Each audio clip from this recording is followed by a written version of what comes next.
Yeah, great evening, one and all, those who have joined with us today.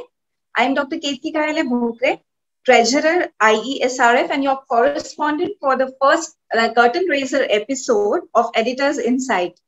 Well, I just hope that every one of you might have had your teas and coffees by now. And if at all you all haven't had, I assure you that today's interview is going to give us all the same stimulant, fresh effect, because we have with us today a special guest who is just not an achiever, but an influential person in the field of medical and healthcare research and communications. So even I just cannot wait to have more of him. But before commencing our interview, let us all have a small glimpse about Innovative Education and Scientific Research Foundation. So IESRF is one among the India's first non-profit foundation for research. And we have set this platform in order to enable all the medical researchers and doctors to give proper training in all the aspects of research, may it be scientific research writing or peer reviewing or editing or getting published in reputed journals.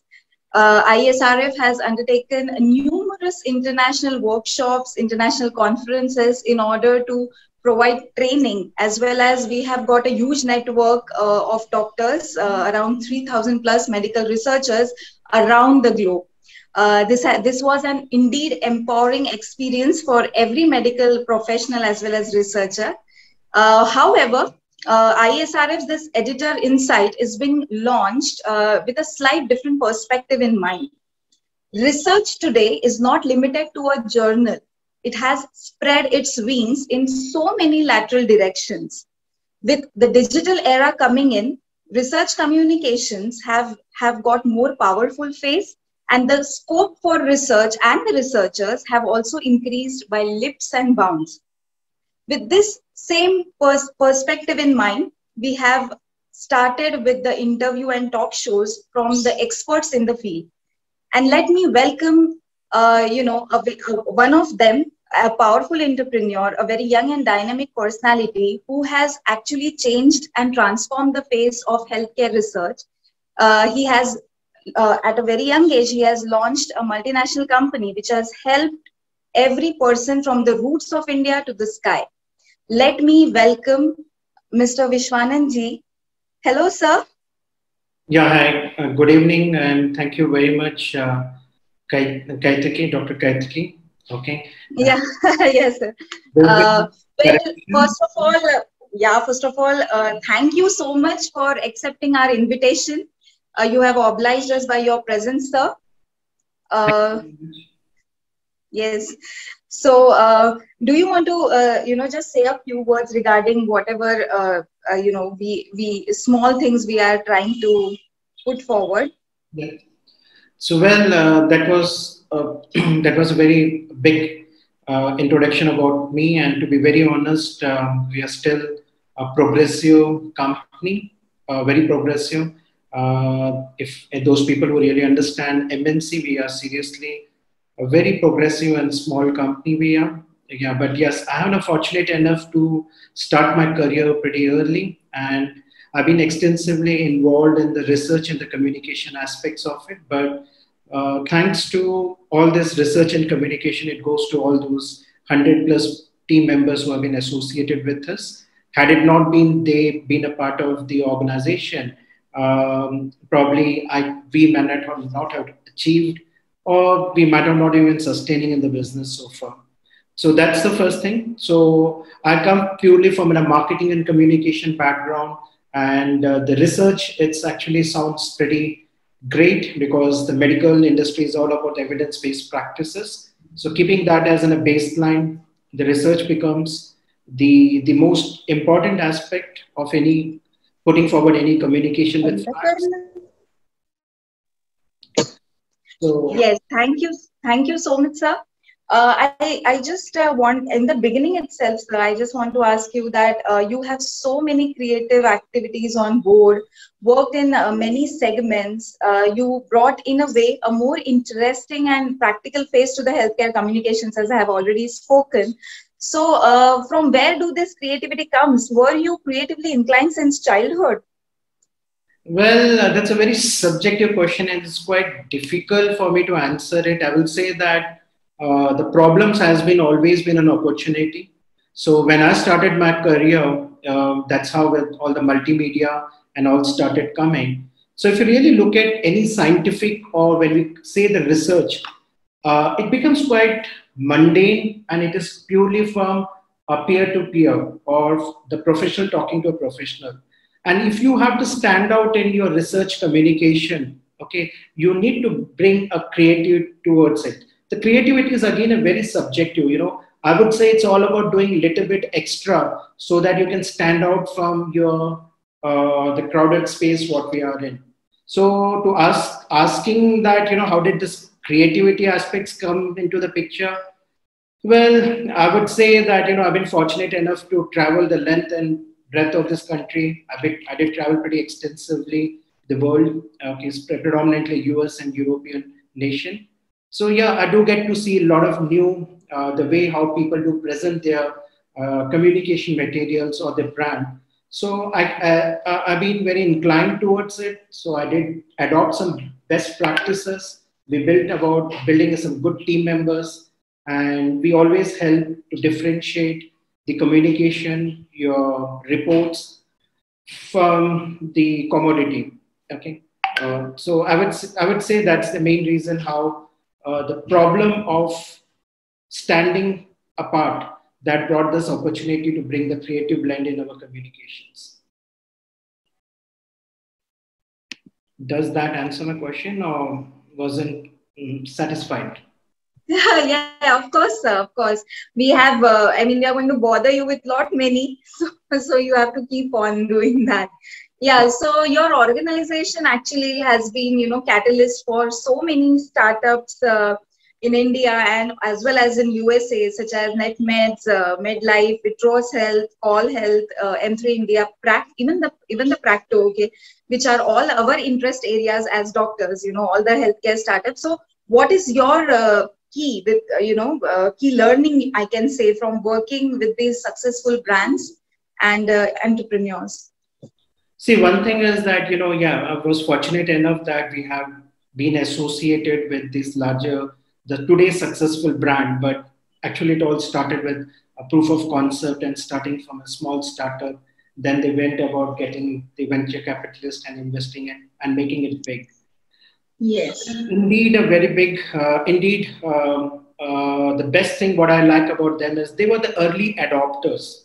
Okay, they were early adopters. They took a lot of risk about investing their own funds, collaborating with their associates, and believing that they can make it happen. And most of these people whom I know, they've been successful for the only reason is that they strongly believed in what they're doing it, and they did stick to it for a long time until they become the brands what we are talking about. So what I learned is that if you have to be really successful, you need to have a great idea, but it needs to be more marketable. The commercialization angle of your product and service is very important. Second important thing is that when you grow, you need to have a great collaboration. The collaboration could be from the R&D aspects, from the validation aspect, the clinical validation, for getting the funds. Okay, so I would say the network, collaboration, and the mentorship is what I learned that these people they have, and that's what they have been touching the skies. Yes, yes, that's so true, sir. So can you share some more of your insights on scope of healthcare and medical communication as a business for healthcare professionals? Yeah, yeah. So see, I would like something which would like to touch this topic which you told about. And let's try to understand the key difference between an entrepreneur and a professional. Okay. So whatever the names which we took it and those success stories, what we saw, they basically are the individuals who went about creating the new business. They enjoyed taking the risk. Okay. As you more take the risk, there are a lot of awards. So basically, if you look at these entrepreneurs, they are innovators. They have a unique idea. They have an idea which is solving some problem of the society. Okay, so that is something what we have to understand is an entrepreneur is a person who comes with a unique idea to solve the business or the community problem, thus making the profitability for his organization and various stakeholders.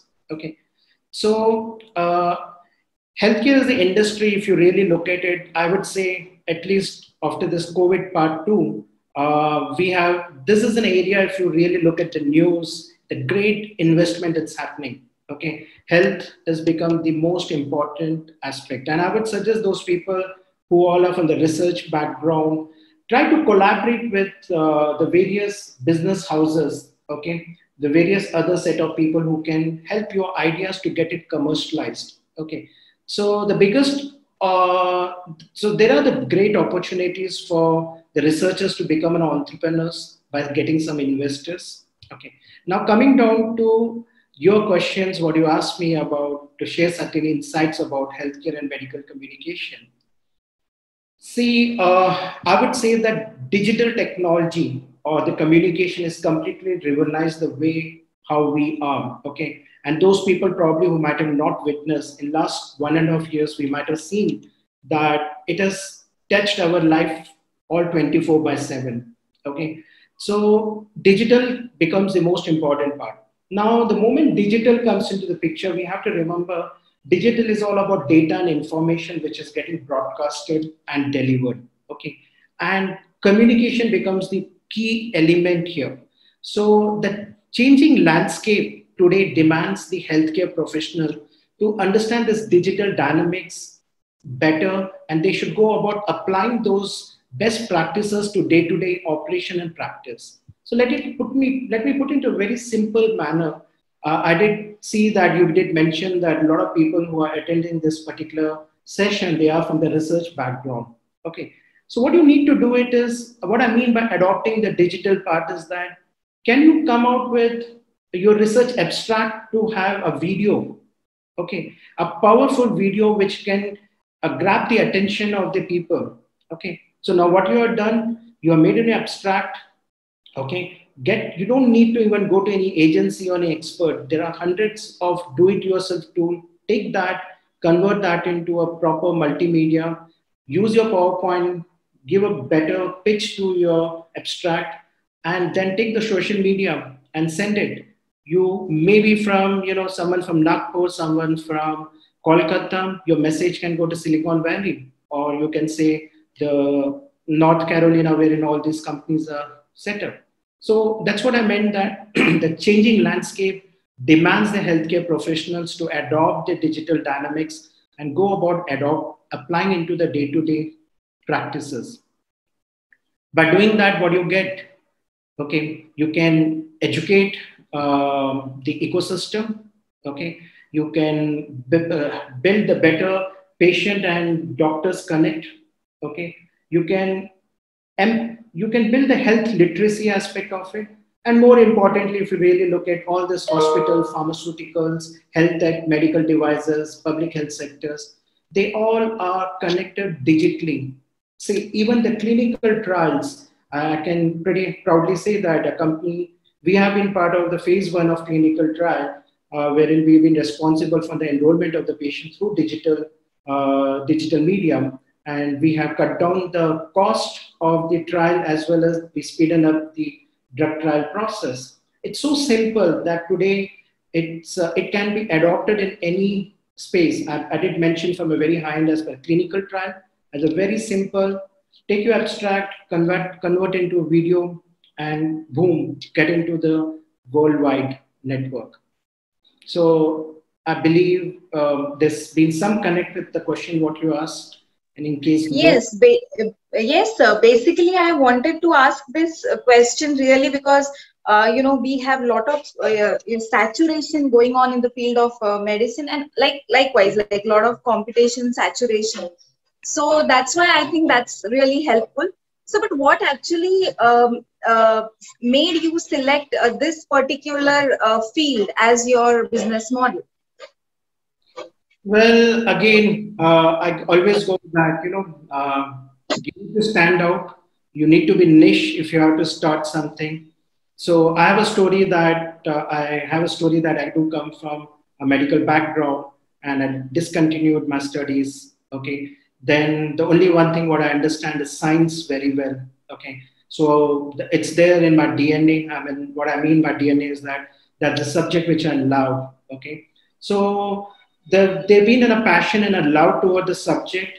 And secondly, again, the thanks to my team members. Had not they been a part of my team, probably I might have not been in this industry, because this industry really requires the people who have the strong the subject knowledge. Okay, so my problem was that I wanted to stand out from the crowded market. Probably I might have been selling soaps, I might have been selling detergent or Coca-Colas, or might have been an investor banker. But since I know a little bit of health sciences, I took this route. Yes, that's your DNA is perfect, sir. And my revolving around them is my next question. That I really want to first of all congratulate you on your recent mission of health literacy 8 billion. Okay, it's one of the best utilizations of the digital healthcare communication is what I feel, and that's why I said that any research or especially related to health sciences, they should not just get limited to a journal, or they should just not be on the piece of paper. So you are actually putting them to their best utilization. So what is this mission all about, and how is it going to empower everyone? Well, very good question. And that question, it's probably it's the first time I may be talking to someone in public. Yes, thank you.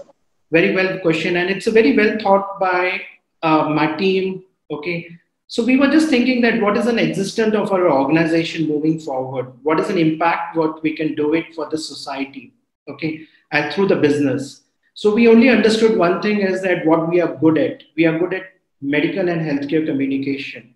Okay, so we can. And what is the biggest problem in today's healthcare ecosystem is that people are not health literate. Okay, I'm afraid even the well educated people, they don't understand their health. It is so subject to you, and we don't understand.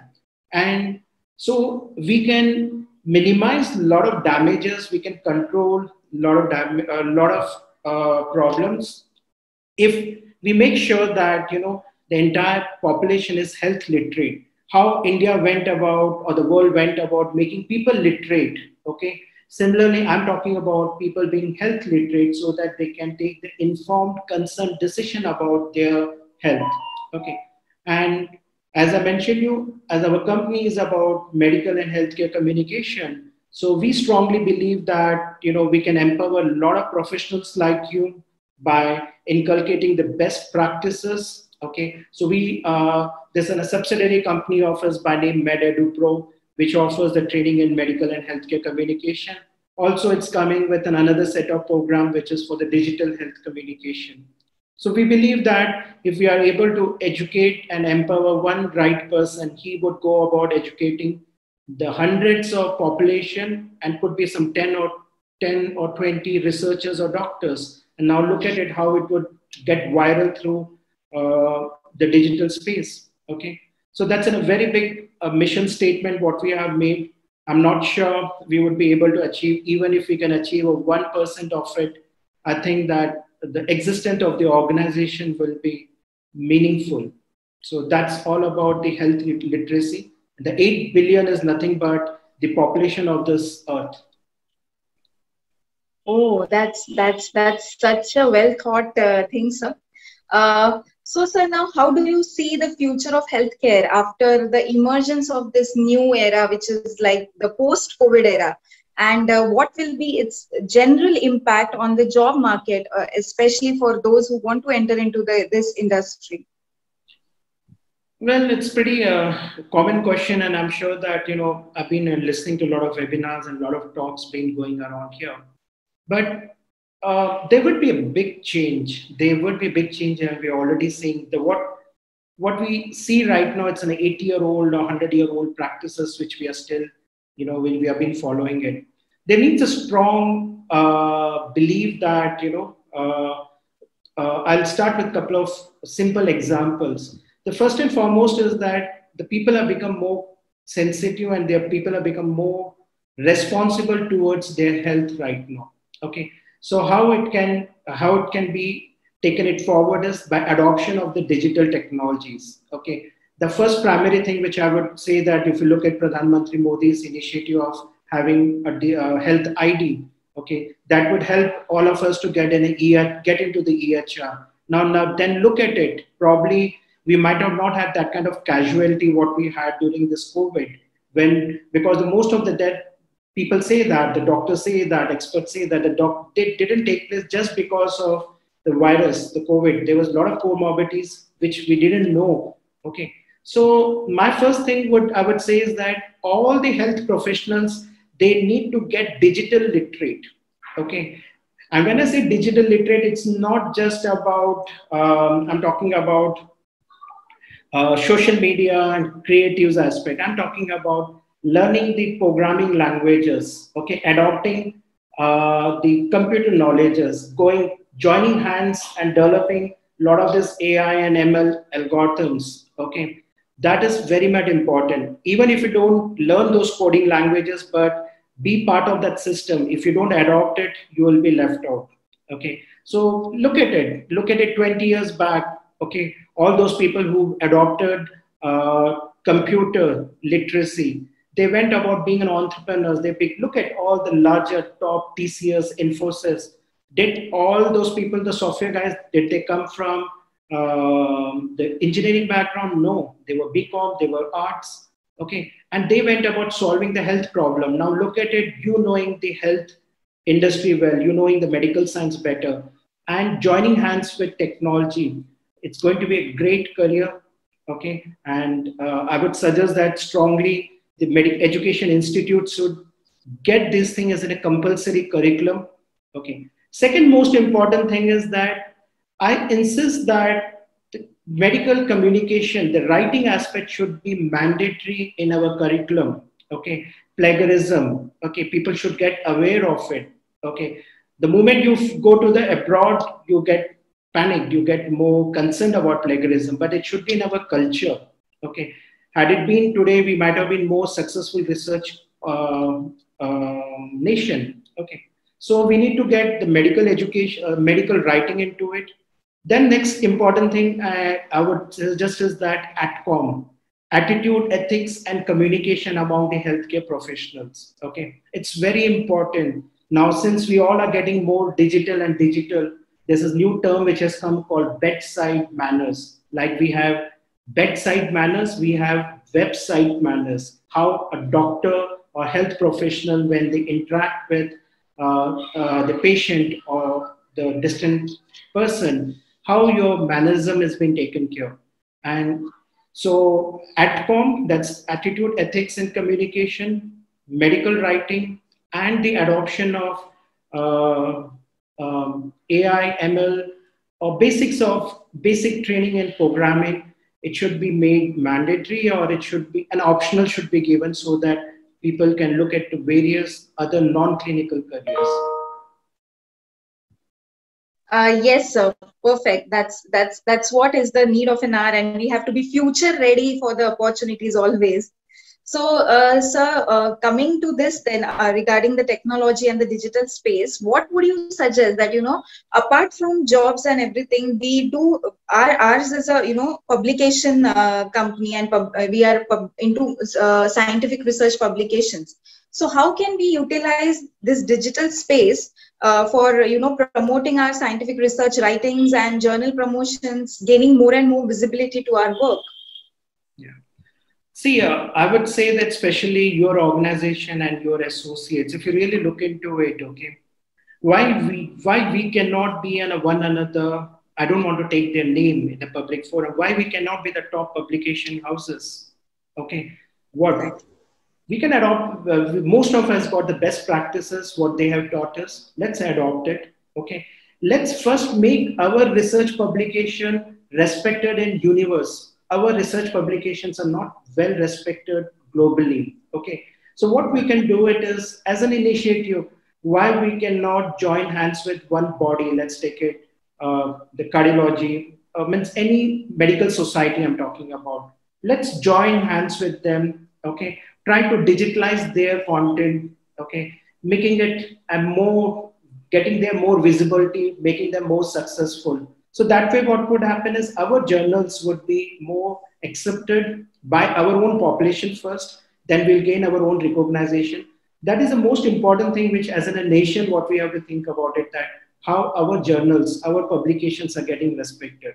Okay. Now, if you look at it, I believe that India could be the biggest backend for the publications. Okay, we have all the right talent. We have the talent pool, we have the language pool, we have a good skill, but of course, we are not cheap these days. Okay, so we can be in a backend for all these research publications, and but to earn the respect, we need to build the culture of original content, avoid plagiarism, okay, and empowering our own community first. Okay, so we need to go about collaborating, doing some kind of pilot, making them successful. That's what I would strongly suggest. And there is, you, most of you might have in progress. a company called Jove. That's JOV. What they do it is they digitalize, they make your journals into video format. Okay, adopt that. That itself would be a great achievement if we all can come forward. Okay. So, sir, coming to that, actually, we we have also worked in the e-learning space recently, and I just want to know, because Infocus is also into e-learning. So, how is the future of e-learning? Because till date, it was not so much, in trend. But from the COVID era, you can have best of the knowledge from best of the mentors sitting at home at a button click. So how do you see and recommend how about e-learning? See, I would say that, the majority of the profits and the money what our company might have made so far is through the e-learning courses development. Okay. Now e-learning has become all of a sudden an area of interest even for the Indians, because we didn't have, everything was closed. Okay. Now your question is that how big is this opportunity? If you really look at the Indian e-learning market, we are a big market. Okay. But the unfortunate thing is that our people, our client, our businesses are not, we are basically in a back end of basically those projects has been outsourced to us. Now, because of the COVID, okay, there has been some great recognition about it. If you look at it, also a lot of government initiatives has been given. They have been funding universities to come out with the digital content. Okay, but now one most important thing we have to understand is that e-learning is an ocean. Okay, we have to understand that e-learning is still augmented learning. Okay, it complements your learning. It is basically what we call it in our language is called blended learning. Okay, we have to understand about how creative content I can build, which can empower the right set of knowledge to my reader. For that, you need to have a quality content writers, content reviewers, the subject matter experts, then the people who can build on the platform, what we call it is the courseware development, then coming with there are a lot of animation works. Okay, there's a lot of programming which is there. Okay, it's a huge industry, but the problem is it's very expensive. People don't understand. Most of the people they don't understand is to come out with one course where it do costs sometimes 10, 20, 30 lakh rupees. Okay, and the clients have paid it. Now, it's not about e-learning is that you take a camera and record a session and you broadcast it. Okay, that's a one form of e-learning, but the real e-learning is the blended learnings, which I'm sure most of your participants who might have access to the university curriculums, and especially who have studied in Europe and US, they may be able to understand and appreciate. It's a big market, very big market. I can say multi-billion-dollar market it is. And it only needs a basic skill is your writing, okay, your language skill. Yes. That's really what everyone is expecting, sir. But then coming to our final question, that it would I mean, after listening to so many insights from you on every aspect, it would be great if you could just give a piece of advice to all those who have joined us today on how to build their own brands in whatever stream they are today. Well, that's a very difficult. It's very easy for me to say it here. Probably it is equally applies to me also. So I'll be very careful, but I like this question and I'll try to summarize in this manner. See what exactly a brand means. Okay, brand is a set of promises what you have claimed. Okay, when it gets delivered, then only it is called brand. Do you remember any brand which you use it and it has not delivered its promises? So now, if you take it, Dr. Kaitiki as in a brand. Okay, Kaitiki is a name. What is the promise she is conveying it? I mean, the mission what they have is that to empower researchers with the right set of skills, knowledge. Okay, so are they fulfilling it? If they fulfill it, your brand goes up. Okay, so my sincere request would be that when you take it as a brand, try to deliver those promises which you are claiming it. Automatically will grow. And to do that, you need to have a specialized knowledge. You cannot be jack of everything. Okay, so you need to have a specialized knowledge. Okay, nail down your specialized knowledge and let the society and let the ecosystem know. Then over that specialized knowledge, go about building the competency. Okay, build competency towards it. Build, when I say competency, I mean by right skills. Then please try to be as honest as possible. When I say honest means deliver your promises, what you claim. Okay, deliver more, promise less. Okay, then try to be more integrated in the society. Today, the market is so big. One mistake you do it, you're wiped off from the industry. Okay, and try to be accountable for the whatever the work you have been given, irrespective of what your payment is. Okay, what your growth is. Okay, these four things, if you keep it in mind, you go about building a self-great brand. Now, for you to be successful, the mantra is only one thing, is that go about having these four factors, go about building your credibility, share as much as things possible. When I say share means do share whatever is possible at your end. Network. Okay, a lot of us, we don't network. A lot of our talents are just left out because we are not connected to the right set of people. Okay, so build your brand by delivering your promises. That's what my final say would give with respect to your question, what you asked. Yes, yes, sir. Perfect. That's the ultimate thing, that honesty can be the greatest USP of any brand, and that actually needs to be followed in whatever sector we are. So that's very, very correctly put, sir.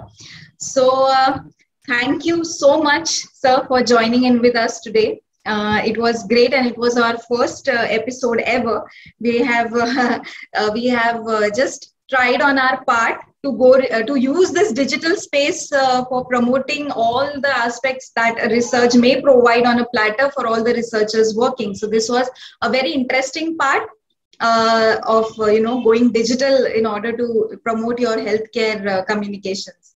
Thank you. Yeah, thank you so much once again for joining us. And I would like to say one thing, that I'm pretty impressed about Dr. Kaitiki. When I came to know that she's one of our participants for the medical writing and healthcare community. Yes. Yes. So it's basically, I feel very proud, and the entire reason of me being part of the session, it's you. I feel proud that you have taken this to a next level, not just from the writing aspect. You're trying to build an ecosystem, and I wish that as I told about building the brand. So the brand building starts like this. Okay. So thank you very much, and I wish you a great luck ahead. And whatever possible in my personal capability and capacity, feel free, let your organization reach us out. We should be able to help you out.